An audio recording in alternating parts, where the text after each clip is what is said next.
Hey guys, sorry it's been such a long time since I've made my last video, but I wanted to make a new video on how to successfully propagate hammer corals or any type of toadstool um, more successfully. Basically, I've seen this happen dozens of times over my years of reef keeping. Basically, you want to keep the hammer at its side, and that will promote the growth of those little tiny polyps. You'll see the heads. 1, 2, 3, 4, 5, 6 I count there. So I bought that one about 2 months ago from a local forum. And I got this identical one, same guy, and I placed it upright, just standing on the plug. And I can't show you underneath there, but I've looked underneath there and there's absolutely no growth. So this could be the answer to some of your guys' problems who can't seem to get any growth in your hammers or your toadstools. Go ahead and place them at an angle on their side.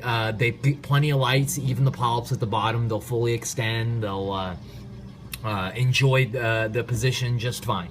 But the main thing is, I think it's the light exposure to the base, the calcium structure, which grows the new polyps. I'm pretty sure that's what is encouraging more growth. So I've got 6 heads on this one in 2 months, and then 0 on this one. Absolutely nothing. Nothing has changed on this one.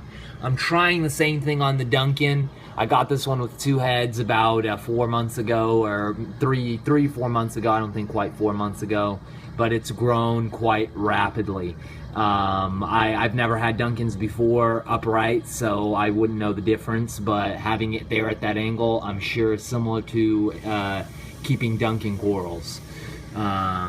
But that's just my tip. I'm actually gonna I've done the same thing to this candy cane, which I'm sure will have the same effects here. I'm gonna need to do that the same thing to this candy cane, but I mean, it's gonna take some time. I've got some other projects I'm working on, but I thought I should update you guys on that. I also was having some major problems with the chiller in this room, because the heat comes out in here, and I've got the AC, and this is a hot warehouse. So I actually just built this pipe that leads to the ceiling, to a hole I cut out of the drywall, and so all the hot air escapes. It's literally dropped the temperature in here by 10 degrees, and I've had it without that for 2 years. I've been cooking this room at the same time using the AC, but this has helped so much. Basically, guys, you're going to want to remove your chiller from the same room as the with the fish tank, because it puts out a lot of heat. Besides that, I don't know if you guys remember, my refugium was pretty empty last time. I put a couple clowns in there, and just got this GSP a couple days ago. I actually already see it starting to grow over its flesh, start to grow over that rock there. I'm wondering why the polyps aren't green and they're brown. Maybe it's just from that guy. But the main thing was about that hammer, guys. Toadstool, all of it. I've actually seen it happen with toadstool and hammers. In fact, I've got even a couple more hammers with the same thing. You'll see.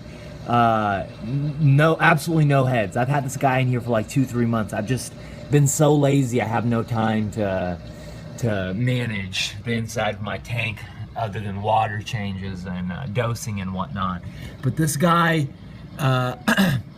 was in the back at an angle inside of the dirt, and so he got a couple polyps grew on him.